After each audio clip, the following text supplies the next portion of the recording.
শেষ, লেখা শেষ।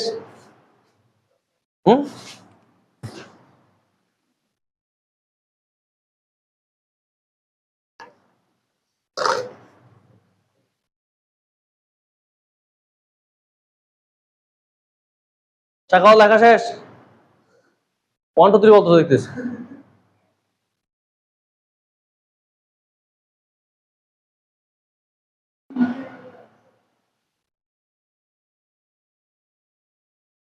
আচ্ছা দেখি বলো তো এখন অ্যান্সার। আমি অ্যান্সার শুনবো আগে সবার। 1 নাম্বার অ্যান্সার সবার থেকে শুনবো, তারপর রাইট অ্যান্সার বলবো। দেখি বলো 1 নাম্বার অ্যান্সার কি? বলো বলো। Isn't it.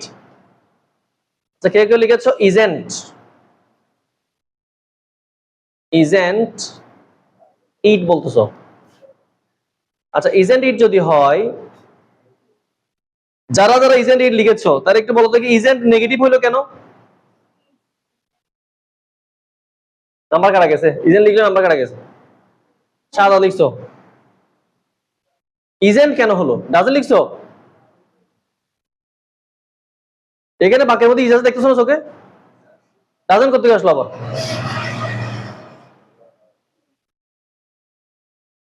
এক নাম্বার এটা এটা নাথিং ইজ ইম্পসিবল। কি হবে answer? Is it answer. Is থেকে হবে ইজ আর নাথিং হবে ইট। অ্যান্সার হবে কি? আচ্ছা এটা কি হবে দেখো, I think everybody knows it. কেন কোনটা করতেছো? আমি মনে করি প্রত্যেকে এটা জানে। এখন টেকনিশন কোথায় হওয়া দরকার? আমি কি মনে করি নাকি প্রত্যেকে এটা জানে না? টেকনিশন কোথায় বলো না? এটা তো আই থিংক মানে আমি মনে করি, এটা আমার মন্তব্য। মন্তব্য থেকে টেকনিশন হবে, এটা আমার মন্তব্য না?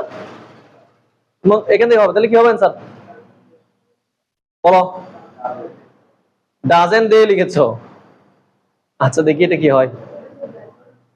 তোমরা লিখেছো ডাজেন্ট, দাঁড়াও, ডাজেন্ট দে। আমাকে একটু বলো দেখি দে কেন আসলো? ওই স্যার বড় করে বলো। এভরিবডির কথা বলি একটু, দে আসছে কি জন্য? আচ্ছা কিন্তু ডাজেন্ট কেন আসলো? আচ্ছা কি বলছিলাম, নোজ এস থাকলে ডাজেন্ট হয়, এটা মনে আছে না? ব্যতিক্রম একটা কথা বলছিলাম। কিছু কিছু ক্ষেত্রে ডাজেন্ট থাকলেও, নোজ থাকলেও বা এস থাকলেও ডাজেন্ট হবে না, এরকম বলছি না? সেটা এটা দেখো, এদিকে দে থাকার কারণে এদিকে ডাজেন্ট হবে না। এস আছে, এখানে এস আছে, তারপরও ডাজেন্ট হবে না। দে বহু বস্তু যে এখানে এস যুক্ত হবে না বারবার সাথে, এই যে ডোন্ট হবে, এটা অ্যান্সার হবে কি? এটা ব্যতিক্রম, এটা মনে রাখতে হবে। দে থাকলে এটা হয় না, দে থাকলে ডাজেন্ট হয় না, ডোন্ট হয়। এমনি ডাজেন্ট হওয়ার কথা, দের কারণে কি হবে এটা? এটা মনে রাখি, আর শুনবো কথা আমরা। এটা বলো দেখি 3 নাম্বারটা কি করছো? বলো দেখি এখানে ভার্ব কোনটা? অলওয়েজ কেন ভার্ব হবে? অলওয়েজ তো অ্যাডভার্ব। ল্যাগ বিহাইন্ড এর ল্যাগটা হচ্ছে ভার্ব।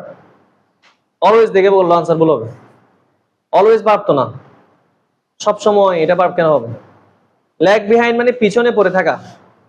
আইডল এটা দে হবে। আইডলের জন্য কি হবে? অলসেরা। অলসেরা সব সময় পিছিয়ে পড়ে থাকে। অলসেরা ওই যে দা পুয়ার, দা রিচ এর মতো। এর জন্য হবে কি? দে। বলো না কি হবে? ল্যাক অত পিছিয়ে পড়া, এটা ভার্ব। ডোন্ট হবে, কি হবে? Don't they. Let's motivate them কি হবে? Shall we. Motivation seldom goes. বলো কি করছো?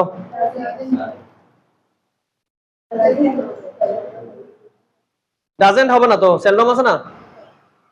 ডাজ ইট কি হবে?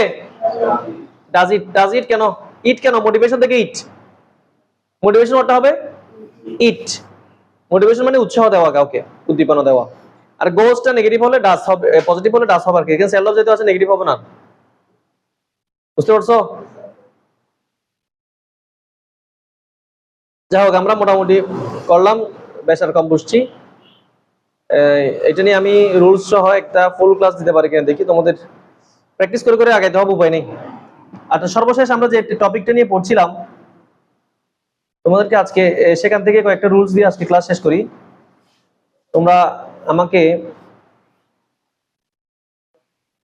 এই রুলস গুলো একটু মুখস্থ করে দিবা। এই চারটা একটু মুখস্থ করে দাও, চারটা রুল। আফটার বা প্লাস আইএনজি হলে হোয়েন সাবজেক্ট প্লাস ভার্ব হয়, এদিকে এন্ড হয়, এন্ডের আগে ক্লজ থাকে, এন্ডের পরে ক্লজ থাকে। Because of verb plus ING, দেখো because of verb plus ING হলে কমপ্লেক্স হবে এস অথবা সিন্স দিয়ে, সাবজেক্ট প্লাস ভার্ব থাকবে, এদিকে এন্ড সো বসবে, আগে বাক্য হবে পরে বাক্য হবে, মাঝখানে এন্ড সো বসবে। কথা বুঝছো? আর এদিকে in spite of verb plus ING, in spite of এর অর্থও জানতে হবে, লেখা আছে পিছনে।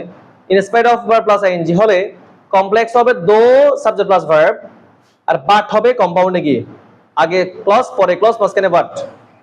টু টু থাকলে সো দ্যাট হয়, subject can not could not plus verb, এদিকে ভেরি হবে, মাঝখানে এন্ড হবে।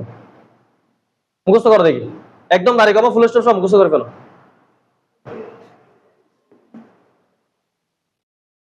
আমি দাঁড়া করাবো একজনকে। আফটার থাকলে কি হবে বলো, তিনটা বলতে হবে আমাকে, ভালো করে মুখস্থ করো, পারতেছি কিনা দেখি।